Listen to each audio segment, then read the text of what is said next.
Hey, so amazing. You see how they playing? Live wire, it's all about sports and entertainment. You don't wanna miss it, so official like you never seen. Keep it going till the whistle blowing from the referee. Everything from highlights and stats, you know that we gotta run it back. Whether on the field or the court, you know that this is where it's at. Subscribe, no delaying. This is Live Wire, sports and entertainment. Let's go. All right, so the WNBA draft lottery has come and went, which was yesterday. But we already know that the Dallas Wings secured the number one pick in the lottery, which we know that they will be most likely draft Paige Bueckers. But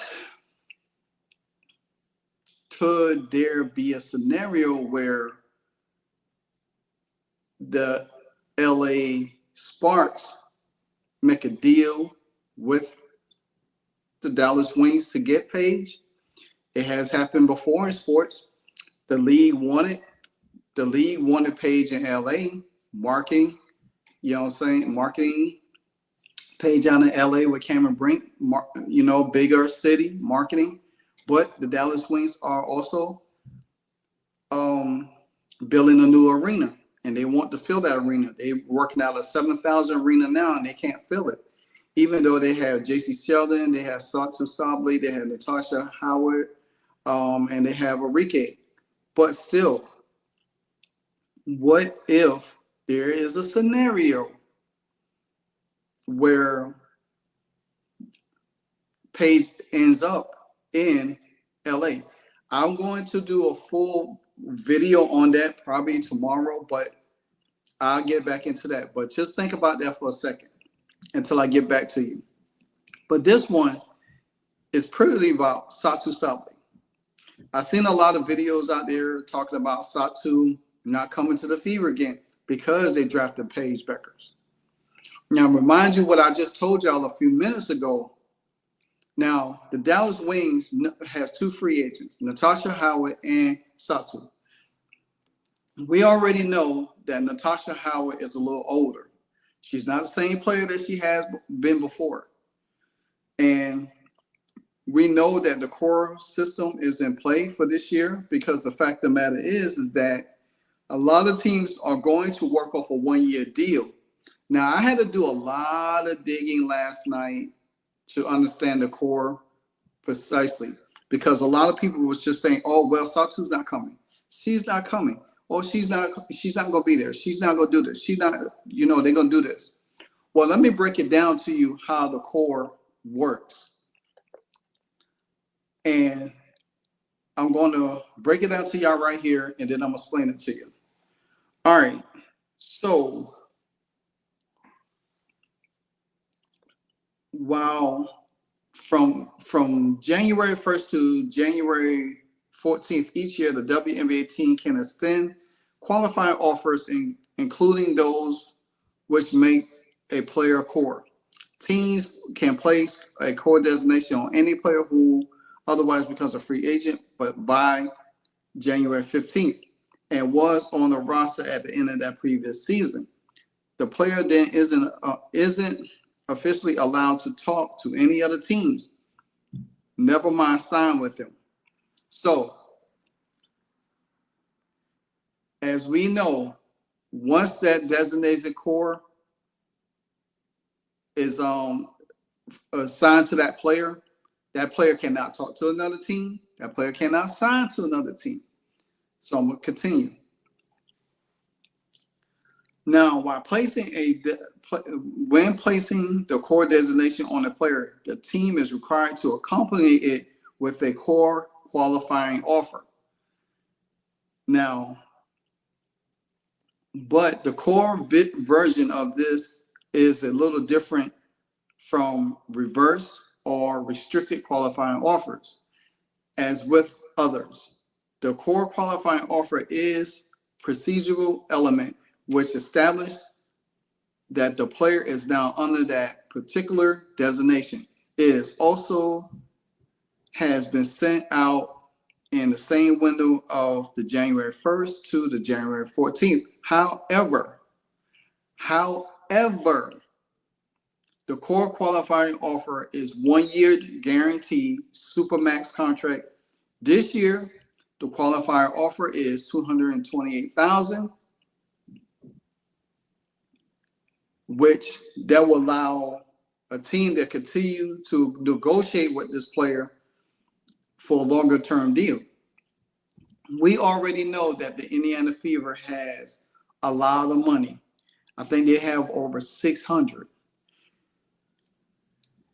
And if they core Kelsey, they will have to pay her that.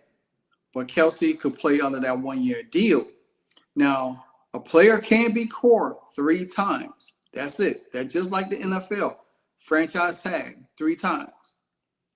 Once they franchise tag, that's it. So if they want to core Kelsey, if the Fever want to core Kelsey and say, well, let's work out a long-term deal because they will have the money to do it, then they can do so. But if Kelsey say, hey, I'm gonna just play on that 1 year deal and look to, check my options elsewhere. But she could always get cored again. She could get core for 3 years. Depends on the amount of the supermax, because with the new CBA coming in, the money will be a little bit higher. She might want to just play on a 1 year deal for 3 years and then be free to go. I think Kelsey is 28? She'd be 29, 30. She just turned 29, or I think she just turned 29. So in 3 years, she'll probably be about 31, 32 years old. So who knows? But with Dallas securing the #1 pick with Paige Bueckers, is there a possibility that, Satou get core, but also a player can force a trade under this core? So let me continue before I get any deeper into this. So, but crucially, and this is one of the elements that is often misunderstood, the player is by no means required to do that. Again, when being core, a player is perfectly within their rights to simply sign that offer, then show up and play under that 1 year supermax deal. But crucially, this is one of the most elements that are misunderstood. The player is by no means required to do that. So the player do not have to sign that deal. Again, if that player wants to force a trade, that player has every right to force a trade. Say, I do not want to play under that deal. I want to force a trade. I want to play somewhere else. And if they have a desired destination that they want to play for, a team who they want to play for, they can do that. So once core, the team and player are free to negotiate different terms, meaning a longer term deal. The salary could be anything from the minimal up to the supermax number, and the length could be anything from 1 to 4 years.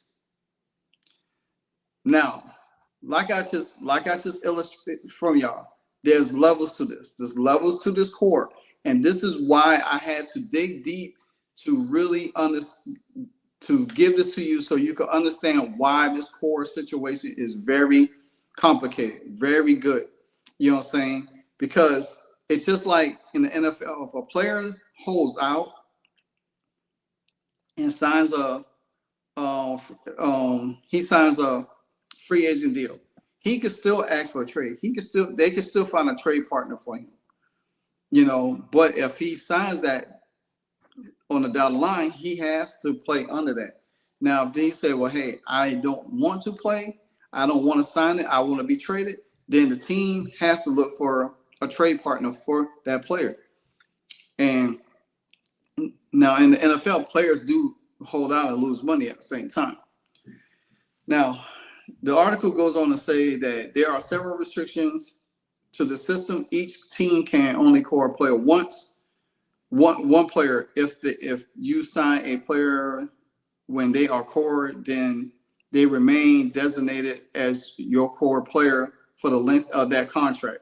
So that means you can't core another player on your team. You have to, if that player for that 1 year is a contract is out, is up, then you could probably use that core player on another player. You can't use it on the same player. So this article is very deep. So I want y'all to really follow me with this. Follow me, and I'm gonna leave the link to this. I'm gonna leave the link to this article in the description box, so y'all can pull it up and read it, because it's it's going to help a lot of y'all understand that how this core system works. How say that Satou doesn't want to be with the Dallas Wings, and she said, "Hey, I want to play for the Indiana Fever. What can we do to get a trade done for them?" So then they'll sit down and talk to the Fever or call Kelly Kruskoff and say, "Hey, Satou wants to play for y'all." Because Fever will have money to sign Satou, to any deals you want after they sign Kelsey. They'll have money. So with that being said, is that they'll negotiate. Draft picks will be, Fever probably will have to give up a draft pick next year or a year after that just to require her. But at the same time, now the Fever probably will have to give up.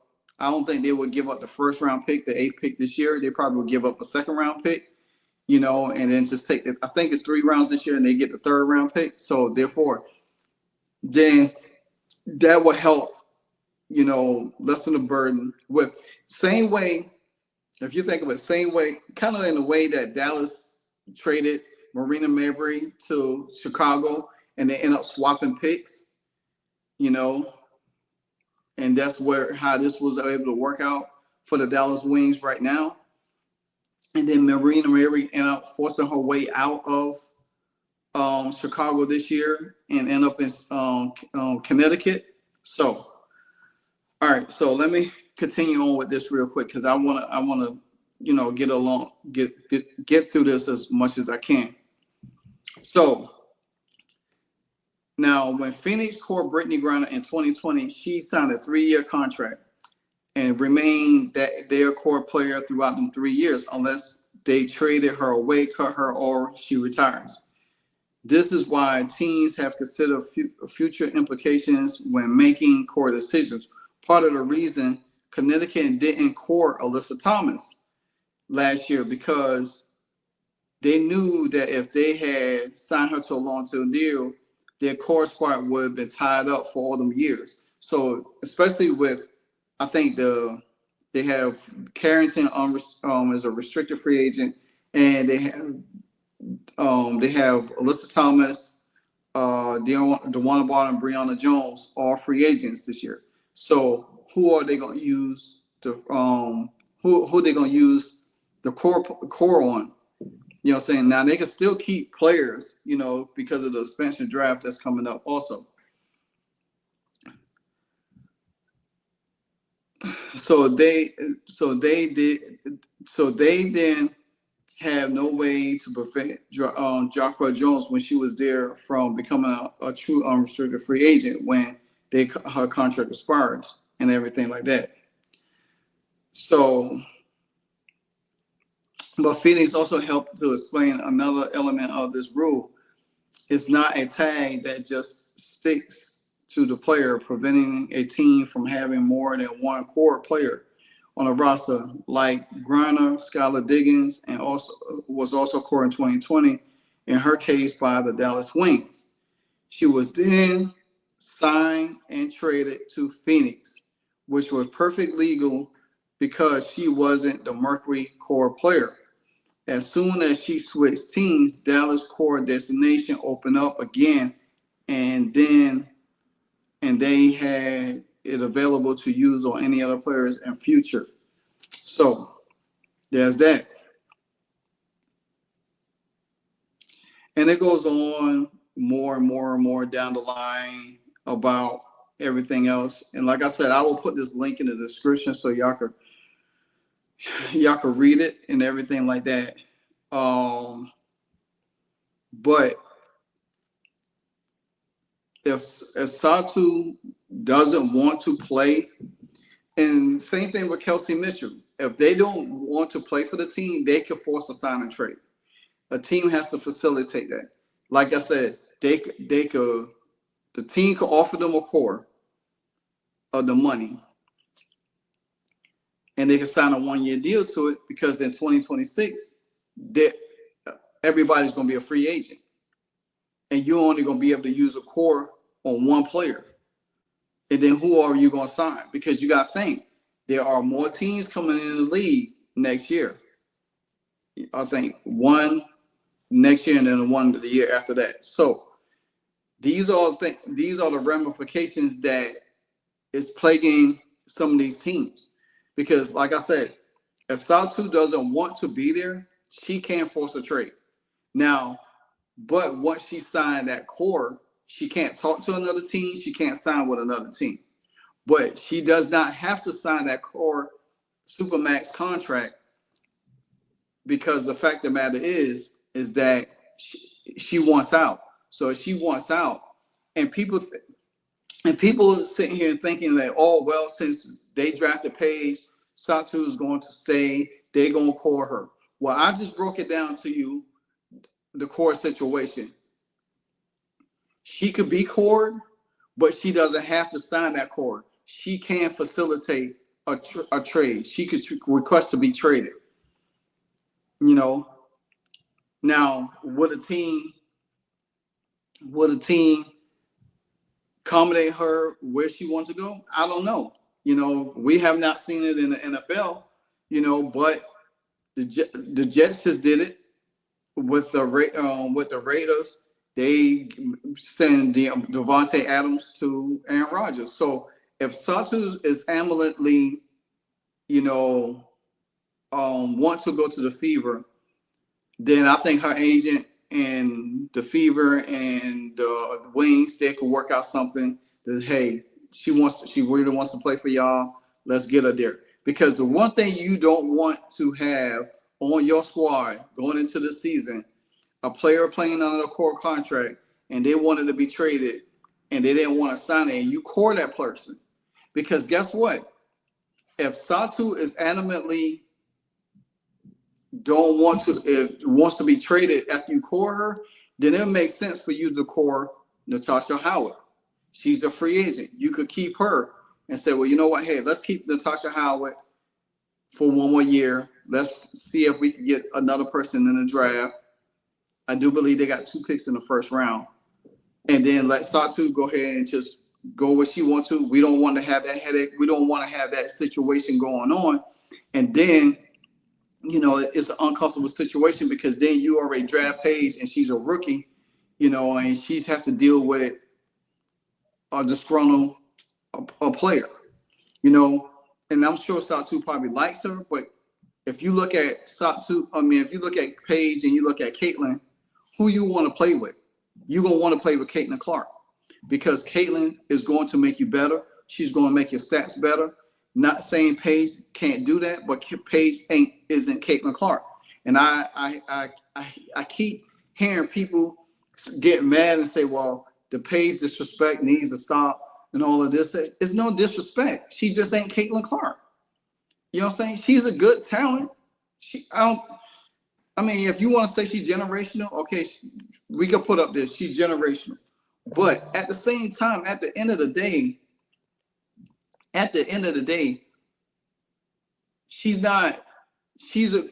Paige is a good player. Right now, the question is her frame, her body, you know what I'm saying? Her injury history. She's not on Caitlin Clark level. You know what I'm saying? Paige is going to wear down at some point of the season. How she's going to mesh with Enrique.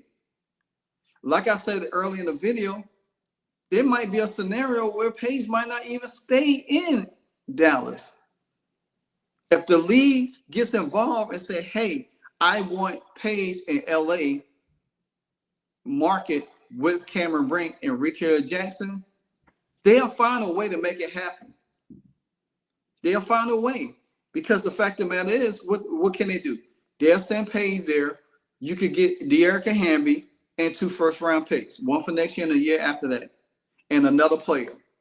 Then Dallas going to have to probably wait, and try to tank for Juju, because there won't be another market unless Juju go to Golden State.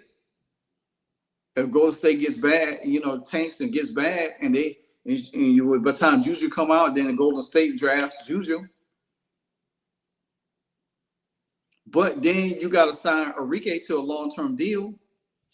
So how much money do you really have? So, I mean, my thing is this here. Let's pump the brakes a little bit on Satou. I think the Indiana Fever still could be in play for her, even though she could get core for her team. But I do believe there might be, because you got to think about it. Melissa Smith, the Fever are working on trading Melissa Smith. So once they could get Melissa Smith off the books and trade somewhere, they might trade her to the Golden State Valkyries for a 2nd-round pick. That might be an extra pick that they could use to facilitate to get Satou Sabally over there to Indiana. So there's a lot that could be done by the time January roll around. So let's pump the brakes a little bit and quit saying, hey, Satou is not coming to the Fever. Like I said, as I illustrated how the core contracts work, a player doesn't have to sign it. A player can ask for a trade, but once they sign it, they have to play under that contract for 1 year. And then you go from there. Because you think about it, if Satou get traded to the Fever, and say they already core Kelsey Mitchell, or Kelsey Mitchell outright just signs another contract, signs her contract while being core. If Kelsey Mitchell signs her contract while being core, and they do a sign and trade with Satou, and they core Satou this year, then guess what? They could work out a long-term deal with Satou because of the CBA they're coming in. But if Kelsey say, I want to play on 1 year deal, and they still draft you do a sign and trade with Satou, then they could do a sign and trade with somebody else for Kelsey for a draft pick this year.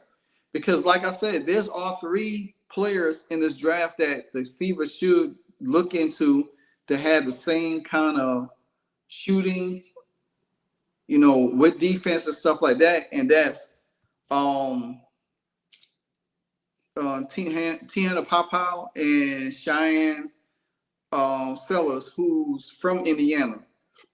So, and I will be doing a breakdown of the Indiana free agent needs and draft needs at the same. So that definitely, this video was that video definitely will come by the weekend, most likely on Friday. So because I could do a live stream. If y'all want me to do a live stream to that on Friday, then hit a comment box and then I will do one, and then I'll go in more depth and talk about it a little bit more, and we could have a formal discussion. So, but let me know, could the Indiana Fever still pull off getting Satou Sabally? I think they could. I think Satou still ends up in Indiana when it's all said and done, regardless of her being core. Her being core doesn't mean she has to sign that core designation. She just have to. But if she signs it, she has to play. She's obligated to play under that contract for the year. But if they offer it to her and she said, no, I want to be traded, then they have to facilitate a trade for her. So, again, this is your boy Live Watch Sports Media. Like, comment, subscribe. Until then, I'll be back with ya. Hey, so amazing. You see how they playing? Live wire, it's all about sports and entertainment. You don't wanna miss it, so official like you never seen. Keep it going till the whistle blowing from the referee. Everything from highlights and stats. You know that we gotta run it back, whether on the field or the court. You know that this is where it's at. Subscribe, no delaying. This is Live Wire, sports and entertainment. Let's go.